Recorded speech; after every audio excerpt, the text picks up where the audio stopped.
Hi, my name is Alyssa. I am the host of Stories and Spoilers, the podcast. And in this special episode, everything queer, everything spooky, everything cozy, romantic. I am here with Shelly Page, the author of Brewed with Love. And without further introduction, this is Shelly. Shelly, tell them more about yourself. Hi everyone. My name is Shelly. I use she, her pronouns, and I am the author of Brewed with Love, also the co-editor of Night of Living Queers, and the forthcoming author of Charmed and Dangerous. I am a practicing attorney by day and an author by night. And yeah, I am so excited to be here. I'm so happy you're here, Shelly. I feel like reading Brewed with Love was like perfect for anyone who's ever loved like practical magic, who like second chance romances. And honestly, like a magic spell for heartbreak sounds amazing for anyone who's gotten their heart broken. But without spoiling the story, Sage, the main character, ends up bumping into their like former best friend slash like crush. They kiss, but then the person ghosted her. What the heck? Now, Mhm. creating heartbreak potion. Heartbreak potion gets stolen. Someone loses their memory, and now she has to work with her ex in order to figure out like how to resolve all of this. Mhm. You're a mastermind. I was literally every page. I was like, I need to know. Will they fall in love again? Can their friendship survive somehow? Um, Mhm. and the cover is absolutely gorgeous as well. It is the main characters staring into each other's eyes over this like chamber of like swirling pink elixir. And it's like a heart, and there's magic and vines all around it. It's gorgeous. Yeah. People say not to judge a book by its cover, but this cover is absolutely stunning. And the story is stunning. So I just need Thank to give you you. your flowers for that. Thank But you. yeah, I wanted to know before we hop into all the things about your books and your brilliance, what inspired you to write like queer magical stories and these elements of magic, Mhm. queerness, romance, and kind of coming of age? I'm just very curious. Yeah, so I love YA, and I think when I was first l- writing, it was always YA, and like that was my age category. So like I knew when I've just always been inspired by those kind of stories of learning to find yourself and learning who you are and who you want to be in the world. So I think that age category was just a natural pick for me when I was starting to write. And magic is something that I also really enjoy. I love that it can be used as a metaphor, and I love that it can be, kind of a tool to explore a character's like deeper emotional character arc and things that are troubling them. So for instance, in Brood of Love, like you mentioned, there's a heartbreak cure that she's working with, and our main character is a witch, so she can brew potions. So I love that it's like that magic is tied to like the character's own like personal growth and intentions and Mm. things like that. Um, so and then as for writing queer stories, I'm a lesbian, so all of my main characters are lesbians, and I think it's really important for books of all ages in all genres to have diverse representation, including like sexuality. So, yeah, that is my spiel. Thank you, Shelly. I am also a lesbian. I am super proud to have a podcast where I support other folks of color, authors from all over the world, but also it's so important to support authors who are in the LGBTQIA plus community. Yes. Um, if I had a book like yours growing up, I would have come out a lot sooner, and I definitely would have been able to embrace that like magical, like if you love so much and you care so much, there's no such thing as caring too much. There's no such thing as putting yourself out there. Right. It's a major part of like growing up, you know? So Hmm. I wish I had your book when I was 16. Oh, Yeah. I do So too. I love it's magic, and I amazing. used to read like YA when I was a teen, and I noticed that there was like such a lack of representation back then, and it's gotten a lot better, and I'm so grateful that I'm able to contribute to the genre. So, You create what you wanted to see. I yes. think that like for example, like Buffy the Vampire Slayer, I know for a lot of people that was their Yes. first like example of like a lesbian relationship on television, magic and fantasy involved. But Mhm. for folks of color, it would have been nice to also see like Right. representation for that. I would have Yes. loved to see like a black vampire like Mhm. fall for a witch. Like, hello, that would have been Yeah, would have been so amazing. cool. 100%. Or like even watching Twilight, like now we know Kristen Stewart's queer, but like I was sitting here, I'm like, why is it like Renesmee? Can't she be with someone else? Like, why does she have to be with Jacob? Like, it's predestined. This sucks. Like, it's kind of already like this girl's like she's gonna be with a dude, and that's fine. But I was like, it would have been kind of cool to see like her future be open, and in this magical world, like sexuality be a lot more fluid. Yeah, Even for Bella, like for the rest of your life, you're gonna be with Edward like forever, forever. Come true. on, Kristen. Come on, Kristen. I was like, no. So I I know. just, I'm sitting here, I'm like, where are the queers who want to see like magic and fantasy and like Mhm. have happy endings and live to see Absolutely. their story? Absolutely. I feel like your books have so much heart, and that's not like they feel Oh, cozy, and I like yeah, that. it's It's really definitely cool. cozy. 100%. I also wanted to know a little bit about your experience with editing Night of the Living Queers Mhm. and what was kind of your path to that story as well. Yeah, that's a little different. I think so Night of the Living Queers is a horror anthology. I also love horror.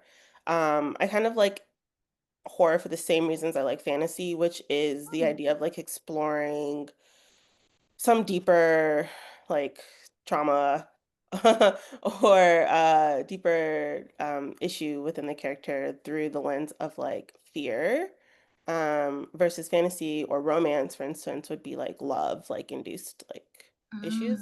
Mm. But I digress.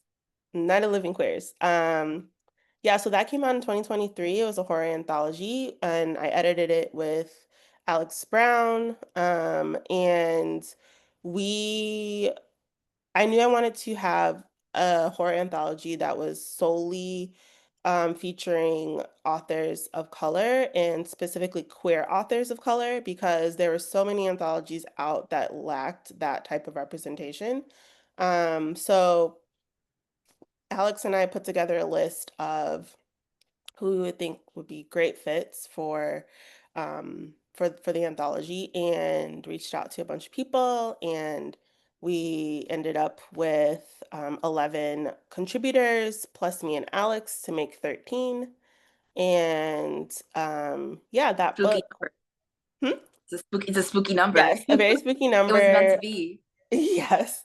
It's set on Halloween night and it explores ideas of queerness and ideas of like being queer people of color. And it is just such a good cozy read.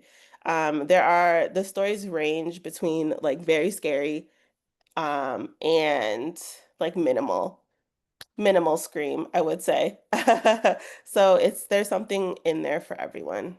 And my story in there is also kind of like a horror romance. Ooh. So yeah. Can you give us a little teaser about Oh what your yeah. story's about? So I wrote about Elise and Danny. So our main character Elise is babysitting on Halloween night and there's a ghost in the house and she has to save the twins that she's babysitting from this ghost. And meanwhile, she's also working through something with her girlfriend, figuring out how to say I love you for the first time. So yeah, that's their story. Um, Ooh. I think it's good. I think it's like spooky. That is that's I also love horror. I love spooky vibes as well. For the entire month of October and also into September, I want to either dive into spooky stories linked to horror or to monsters, or stories Mhm. linked to queerness and spooky vibes. Yes. So that is something I definitely want to go into. Yeah. There, it's just fun. Like there's something about diving into like spooky elements or like horror and romance while also Hmm. diving into queerness. So I'm trying to Yes. kind of like do the umbrella of that for October and September.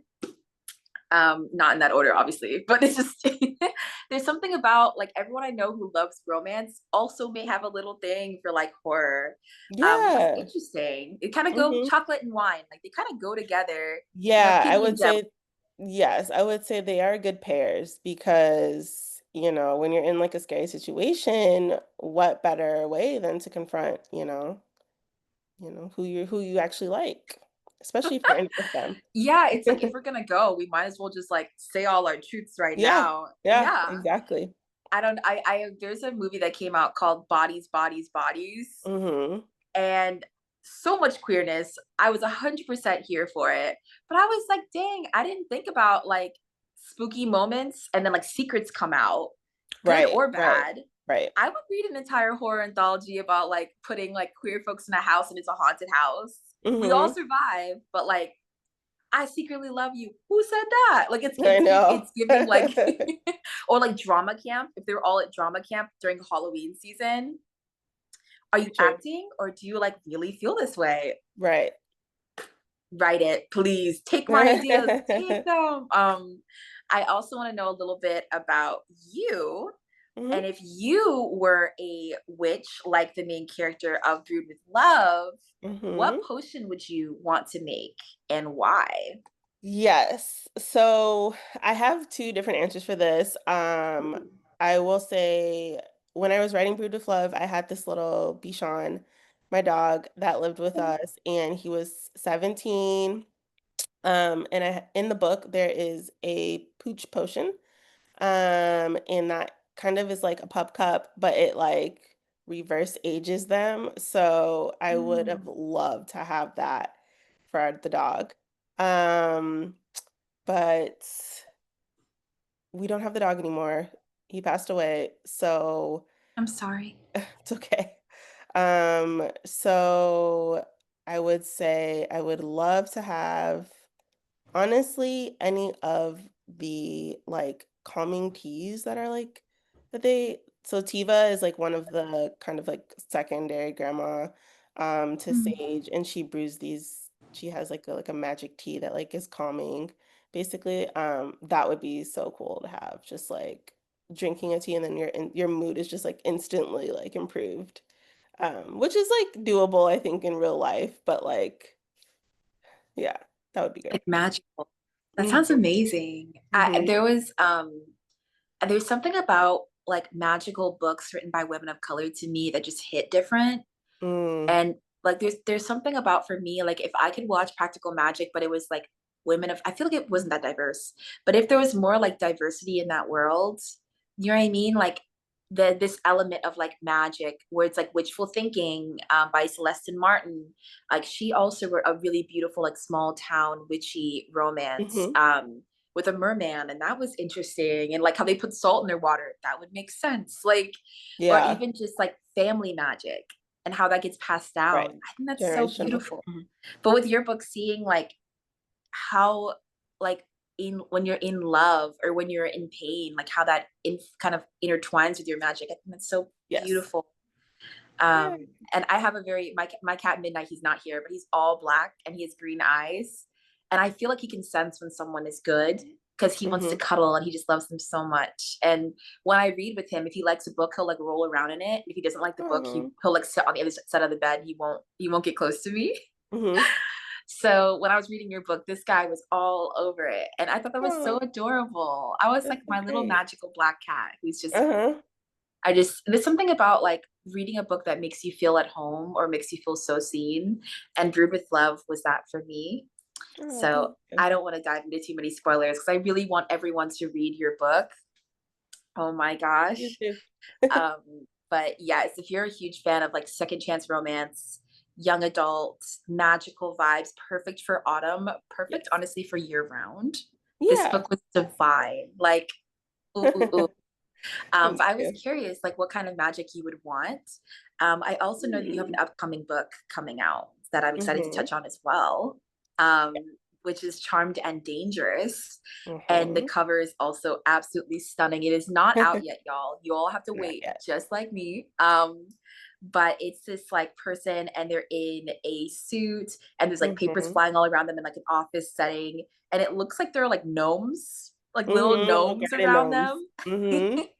And then this beautiful girl with braids sitting on a desk, like looking, they're looking at each other, and it's all Yeah. pastel pinks and stuff, and it's gorgeous. Yes. So tell me more about that book. Charmed and Dangerous is my second book, my second novel, and it is, I would say it's similar to Brewed with Love, but it's also a little bit different. It is Mm, basically about a teen that works at the Bureau of Mystical Affairs, which is, you can kind of think of as like a magic FBI. And she's investigating a love charm that is spreading throughout the high schools in her town. And so she's on the case. And also at our high school is a girl named Iris, who's the daughter of the director at the bureau. mhm. And Iris is trying to get back together with her ex. So Iris, when she realizes that she's love charmed and the love charm is preventing people from getting with someone that is a mixed match, like a not a good match with them. Um, she's like, "Ugh, how am I gonna get back with my ex if I'm like charmed and I can't like physically get back with her? I'll just fake date. I'll make her fall back in love with me." So basically, Iris and Monroe, our main character, team up and they're kind of solving this love charm case. And in the process, they are fake dating.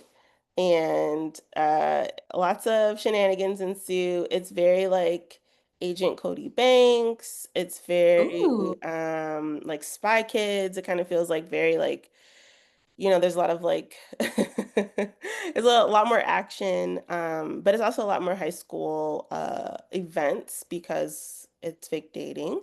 So, there's prom and there's like roller skating and like different school activities that they get into. So it is really cute.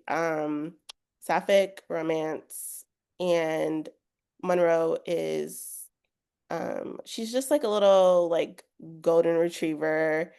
Um and Iris is more of our like sassy, like very determined love interest. we love a good combination. Yes, I am always here for like lesbian romances where like one is giving very much like black cat energy, where it's like, that is Iris. I'm just Iris is happy to, she's like, I'm Black Cat. here. Yeah, Yep. I'm here for you. If you love it, if you like it, I love it. Like I'm here for you, you know? And then you have the other person who's like, and we're gonna solve the problem and it's all gonna be okay and no one's gonna get hurt. And I'm just, there's something about that combination. Hmm. That's them. I'm like, Yeah. I'm definitely like a chronically online girl because there's a meme that pops into my head that's like exactly what I want in a romance, especially a queer romance. And one person's like, "Oh, I don't like pickles," and the other person's like, "You could have my sandwich that has no pickles on it."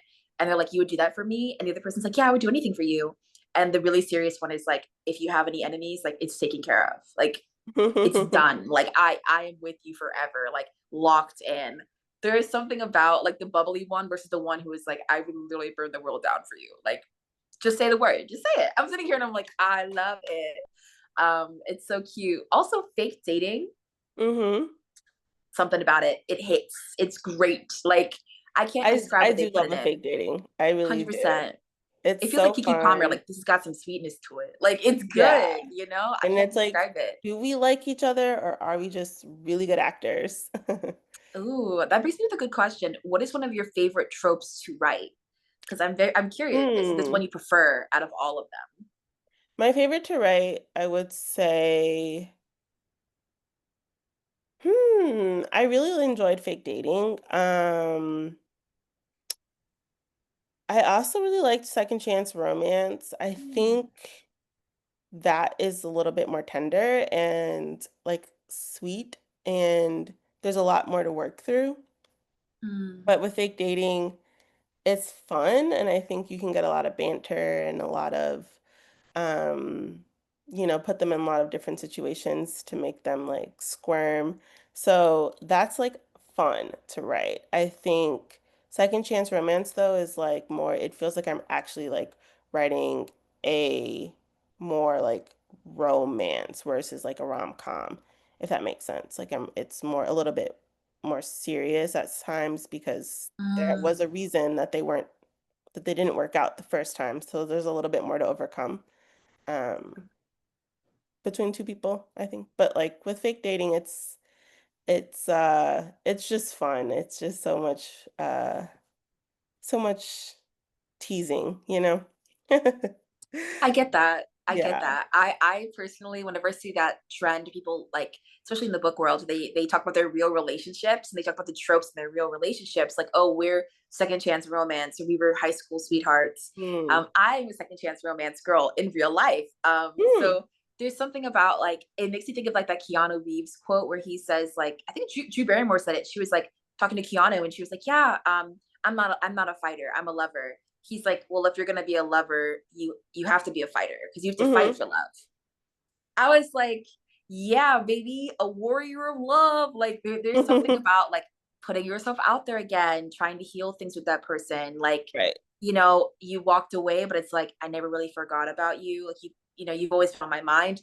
There's something about that from Very personal true. experience and in the book world. I'm like, I love it. Like Mhm. I adore it. And I really appreciated how you wrote it in this book in Brewed with Love because it felt very organic and it felt like all those intense emotions. Right. When she sees her ex again, Yeah. it's like if you didn't feel anything anymore, there would be nothing there. Like, That's true. but there's still so many feelings. I'm like, Mhm. don't close this chapter, start anew. Like, I just Mhm. was rooting for them the whole time. And your So magic true. system was so easy to understand without giving too much away. Like, sometimes when I read like magic systems in books, they're so vast, it can be kind of overwhelming. And as the book goes on, like I forget, like, oh, that's a rule with magic, or oh, they can't do that. With yours, it felt very easy to like slip into this world and be like, oh, I believe this. Like I am Yeah. 100% in, and I absolutely adored that. I wanted to know when you were writing Brewed with Love, like Mhm. what was your process with developing the spells, the magic? Was it just kind of like free thought, or was it like a little bit of research? Was it movies you watched? I'm just so curious. So the magic system in Brewed with Love is actually based on the source of magic, which is the redwood forest in town. And every character's magic, so all of the witches have different types of magic, and um, they are based on properties of redwood trees. So, for instance, redwood trees can regenerate. Lots of trees can regenerate. If you've cut off one of their branches, a new branch can grow. So we have a character in the story that can like regenerate. And then, redwood trees are um, the way that they spread is like they can like clone themselves. So it's redwood trees can grow in these things called fairy rings, and they like will the mother tree will kind of like disperse seeds, but they will grow up and be like clones of that same tree. Hopefully that I'm explaining that right. But No, you're totally explaining it right. You're yeah, doing a so great job. another character in the story can clone themselves. And so that's kind of like how I came up with the magic system. I did research properties of redwood trees. That wasn't something I just like already knew, but like I did know that I wanted to write about like redwoods. And I live in California and there are tons and tons of redwood trees here and they're just so magical, and being in a redwood forest is just like the like coolest thing because these trees are like giants, and they're just like it's just so magical to be around, and I thought it would be like the perfect source of magic. Mm. And it's funny because I think of Charmed and Dangerous as like a story within the same universe as Brewed with Love, but with different characters and a different magic system. But the source of magic in that story is a lake, and it dried up. And in Brood of Love, we know that the Redwood Forest has this idea of like overusing magic as a resource, and that can be overused. And that's kind of like how I came up with like the idea of Charmed and Dangerous, which is the source of our magic has dried up. So now we have no more new magic. So how do we proceed now? So I think like I get interested in that type of magic system just based on real world things like deforestation and climate change. Um, so that's yeah, that's kind of how I developed them. And then as for the potions, I was really lucky in finding kind of like a list of like different properties for um like different plants and Mhm. herbs and things like that, like just a list. And it was maybe like 600 different Wow. yeah, it's just like I don't know, it's just like a book of herbs and their uses. So that's how I came up with the potions. So, for instance, we know lavender is like a calming type of herb. So then if I'm making a potion that will calm you down, it probably would have lavender in it. Um, that type of thing. That's amazing. I think it's really cool that you're able to pull from not only like the natural element of the redwoods, but also being able to pull from like actual herbs and their medicinal properties. I Right. think that's so amazing because it's rooted in reality, that element. Yes, and Cool. I think that's what I really enjoyed about writing this book is that it wasn't too hard to like build the world once you have a system that is based on real world uh real like the real world, Absolutely. Yeah, It's rooted, for lack of a better word, it's rooted in reality. right. And that's so cool. And I think it's interesting how you also are able to write these love stories that have queer characters, but all your characters felt very like fleshed out to me. Like they feel like Oh, people I could have actually met. mm-hmm. So that kind of brings me to ask you, when you're developing your characters in your books, how like are you an author? I ask a lot of authors this because I'm so curious. When you write, do you visualize your characters in your mind, or do you like have a certain picture in your mind, like a movie? Or when you write, is it almost like words on a page and it kind of just like there's not really an image, it's just kind of like, oh, like I have a plan somewhat. When I write, it's all images. That's so cool. Oh And my god. then I can kind of hear like the dialogue that I want to have. Wow. I want the characters to have. So yeah, I think my writing is very descriptive and it's because like I can really like see the locations and see the characters and see where they are. And if Wow. I can't, I will like look some stuff up and see if I can like generate more mental images. But That is so cool. Oh my yeah. gosh. Do you ever like dream about characters in your books? Or like, do you ever like go out and do something in the real world and you're like, my character would like this? You're like, I want to add this in my story. I wouldn't say I dream about them or think about them like while I'm like out and about. I would say once I've figured out my character's personality, it's kind of easier for me to think about additional things that they would like or dislike Mm, based on that.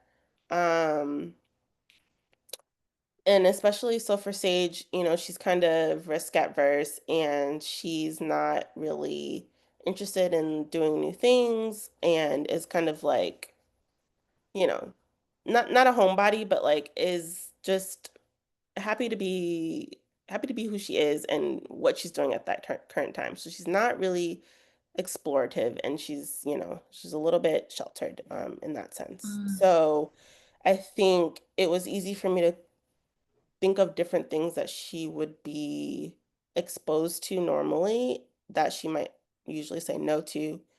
But with Jimena, who is the opposite and is like very like, you know, interested in going places and doing things, that's how she can kind of like come out of her shell a little bit more. Mm. So yeah, I think the main goal is to know my characters enough that I can put them in different scenes and know how they would react. Yeah. I love that. I also really appreciate how the way you write is so like when I read, I imagine everything in my mind like a movie. Mhm. So when I was reading your book, it was so easy for me to easily visualize everything. Like, I didn't have to have a lot in my mind because it was so descriptive. So Oh, as a thank you. reader, that was amazing. I actually Thank really you. appreciate it. Yeah, I'm so proud. I also wanted to go back to the spooky section, The Okay. House Where Death Lives. That's Mhm. another horror anthology. I'm Yes. curious about kind of how you find yourself in these anthologies and a Mhm. little bit about, with no spoilers, your story in The House Where Death Lives. So, I love horror. I really do. I think I am rarely scared reading a book, and I love the idea of like trying to scare myself and thinking of spooky things. So, and Alex Brown is the editor of The House Where Death Lives, and she was my Mhm. co-editor for Night of the Living Queers. So, I was in her solo anthology, just because we are friends and That's cool. and I love to write horror.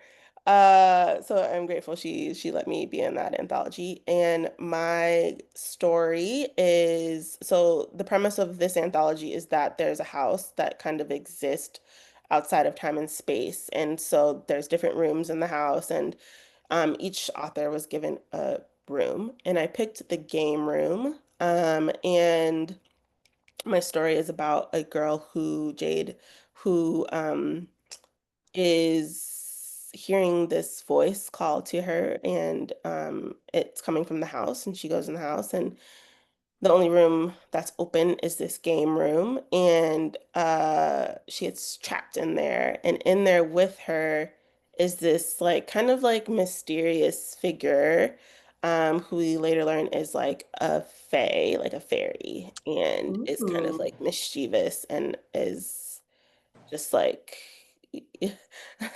wants to play a game, like wants to yeah, play a game with her. So that's kind of the premise. Sounds spooky. Why It's am I very getting flashbacks of like Saw? Like, let's play a game. not, yeah, yeah, totally. It's not that kind of game. Thank God. Yeah, yeah, yeah. No. But it's more of like a memory, more of like a riddle. Ooh, Hmm. okay. I'm into that. Yeah. I I think when people hear you say you love horror, I try to be hella specific. Okay. I'm really into like horror that is like almost like B movie. I really appreciate like the blackening. Like, I want horror Okay. that's gonna make me like, maybe I'll laugh at certain moments, or I want a horror that's really gonna like mess with my head or like make me feel something. There's a Okay. certain horror I love, but I'm not gonna say the name. All I'm gonna say, it's when you go trick or treating during Halloween, what are you looking for? Got it. Yeah, and there's a man linked to that. Hmm. That's the kind of horror where I'm like, mm-hmm, I like that. Like, Hmm. it just, I need like the entity to be like bigger than life. I need them to be Okay. like, there is no light inside. Like, it's not You gonna got get it. better. Got it. I Okay. need it. I need it. Like, same thing with like Scream. I was like, yeah, you can give me your villain dialogue, but like, why do you kind of look good right now? I'm saying, I see. I see. I I see. I am queer, right? I am so gay. But there is something about the idea. I'm like, what would be really cool? Like, Like a this villain. new genre that's rising up, a villain that there is no light. Like, she is not going to get better for you. Like, you know what I mean? She's not Yeah, there's doing no that. redemption arc. There is no redemption arc. Like, Yeah, she may for love sure. you, but like, she's still gonna have her 9 to 5 evil job. Like, Yeah, it's gonna that's happen. fair. That's fair. 100%. I'm like, okay, Maleficent, like, she had a I loved secret sweet Maleficent, to be side. fair. Oh, Maleficent has like a brother. pure heart. Yeah, I was like, come on, like, what happened? I wanted Maleficent to be like in Like the pure shadows evil. with her crow, like, if you're a dragon, be a dragon. Like, what's happening right now? No, like, I love the idea of like a villain where they're super evil, but the love of their life is like a very bubbly, bright person who is like, Hmm. I get that you're evil, but like, can you call me like when the job is done? Like, I love you. I'll be here for you. Just call me when you're like done with your day job. Yeah. I'm here for that. I don't get That's it's giving like Hades and Persephone. yeah, I That mean vibe. that's a vibe. That's a vibe. That vibe. If you could Yeah. write that sapphic, my Christmas wish. Mm. It's my Christmas wish. Like, Good I'm to like, can know. you Good please to know. request? Okay. Yes, if you were a DJ, I'm like, author, author, brilliant DJ author, can we put in a request for the next song? Like, let's go. Yes. That's all I'm saying. If you ever think I need an idea, just message me and I'll be like, Sapphic Greek mythology, villain who never improves, but this is just who they are. Accepted. Like, I don't know. Is that something that you feel Hmm. kind of curious? Like, writing from a villain's perspective, is that something you've ever been kind of like curious about? Yeah, I think that would be really fun. I love a good villain and I love a uh like a manipulator, like someone where you're not Mm. really sure was the villain, but actually was the villain the entire time. I kind of like that idea of like a wolf hiding in sheep's clothing. Ooh. Um, but I think those are really difficult to write. I'm not sure if I'm like really able to pull that off yet, but I think that'd be like fantastic to You read. can do it. Me, you can do it. I think that'd be kind of cool. Also, like, I don't know, there's something about reading like sapphic stories where it's like a monster romance. I don't know why, but like it would be kind of cute and wholesome on the other side of that to have someone who looks super spooky but is actually like a very sweet person, like an entity that is like, I don't know, maybe like a shadow monster, but they transform back into their normal self and they're this like adorable barista. But Hmm. like at night, they're a shadow monster. But then during the Hmm. day, they're like a barista and stuff, and they make a really good cappuccino, you know. Very But true. they have a night job. It's a night Yeah. job, you know. Yeah. That is super cute. I'm just, you could go in the polar opposite direction and be like, babe, but I'm only a villain, like from 8 to 10, like it's part time, you know, Hmm. kind of like Hmm. Monsters Inc. vibes, or it's like, but Yeah. scaring them is part of the job. Like I enjoy it, yes. Do I take overtime? Yes, but it's, I don't know. I think that's so like quirky, but I think it's also like that would be so cool. I don't know. Yeah. Sapphic Definitely. Monsters Inc. Who Yeah, said I would that? read that. I would read it in a heartbeat. I'm like, come on, guys. They're best friends. One is a villain, one is a hero. They both have part time jobs. Come on. Like, it'd be adorable. Hmm. Hmm. Totally a vibe. You're staring at me, and I'm like, please don't judge me. No. And there's another book of yours that I want to touch on Oh. called Awakenings, a cute mutants anthology that you're also Mm-hmm. part of. So I want to hear more about that. I'm a big X-Men girl, so I hear mutants and I'm like, oh, tell me more. So that was SJ Whitby has like an entire Cute Mutants series and Mm. um decided to do like an anthology with a bunch of author friends and yeah, I wrote one of those stories. I was the stories like Rose and yeah, she's like one of the mutants. She has like a mutant power and kind of like the power kind of awakens and it awakens after like kind of being startled like in a state of fear which I think is like kind of common for powers to show up Yeah. In distress. yeah, yeah, and also has a girlfriend and her partner Ooh. and is just trying to figure out what the hell is she's gonna do now that she's a mutant. So I yeah, it that. was so much fun. Definitely check out that anthology as well. Um, Mm. and yeah, that was my first short story, I think, that I had in an anthology. Hmm. That is so cool. Hmm. I was curious, what is more challenging, writing a short story for an anthology and like kind of the creative process of that, or writing a full blown story? I'm sorry if that's a dumb question, but I am curious. Like, which one is more challenging? Definitely the full-blown story. Yeah, yeah, I definitely was hard. curious. Yeah, I was like, Yeah. huh, yeah, because I know some authors have an entire story like they've been thinking about for the past few years, like in their head, and then the story just changes over time.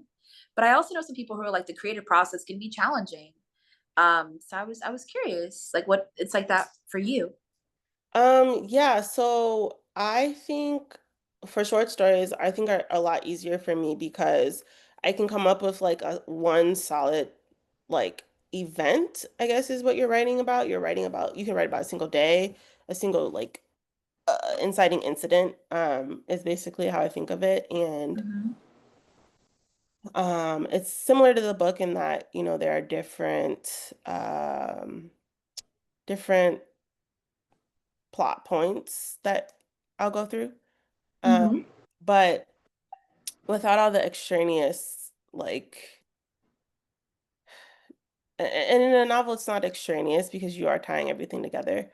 But yeah, without any extra plot lines to like kind of tie back in. So it's a lot easier because I can just say, I want to write about a ghost in a house and they have to escape and that's it. And it's Mhm. like I don't have to try to like make that 300 pages. I can just make it like 20 pages and still accomplish something. And I think like for the character arcs, it's just something smaller. So it's like, in Night of Living Queers, the character arc is just like finding the courage to say, I love you, um, after finding the courage to defeat this ghost. So kind of like easier to link those two together, like in a shorter period of time for me. I think some people struggle with writing short stories because you do have less space, but I kind of like the idea of just shortening down Mm. the goal. Yeah. That's really cool. Hmm. And one of my last questions for you is kind of a really broad one. Hmm. Why is it so important to you to write young adult stories with queer representation?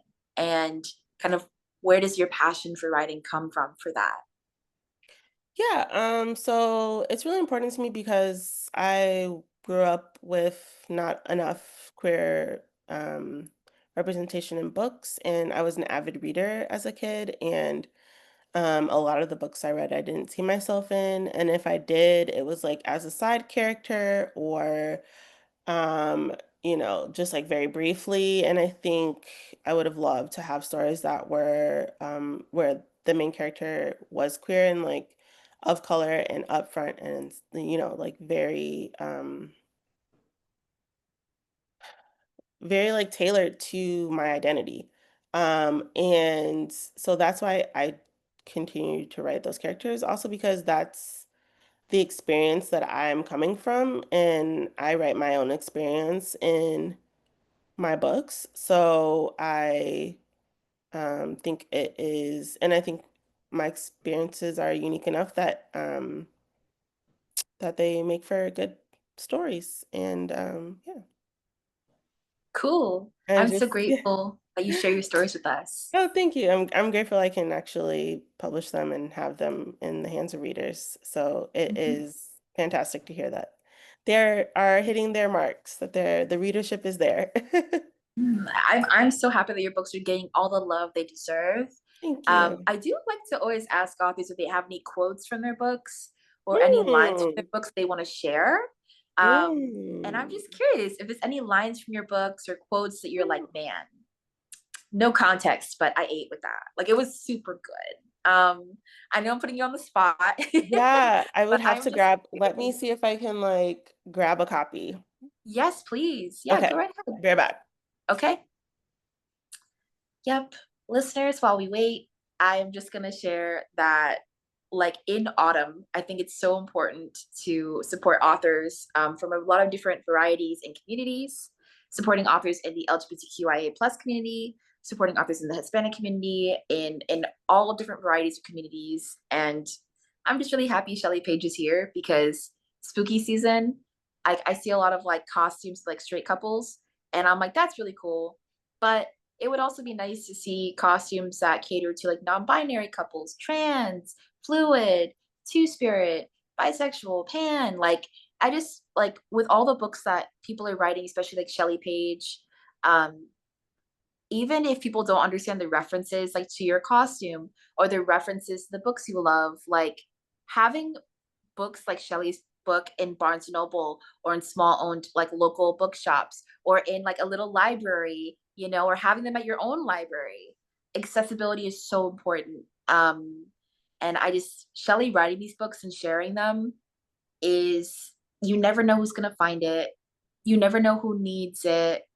You never know who's discovering who they are. And by reading her book, like what that will give them the courage to admit or the courage to explore at any age, at any point in their lives. So I know Shelly just got their book, and they're going to be sharing a line from their story. But there's something about hearing a quote from the author directly that I think just breathes life into books even more.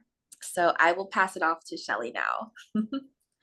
Yeah. Um, Thank you so much. And I totally agree with that sentiment. So this is just one line, and it's said by Sage's best friend, Mercer.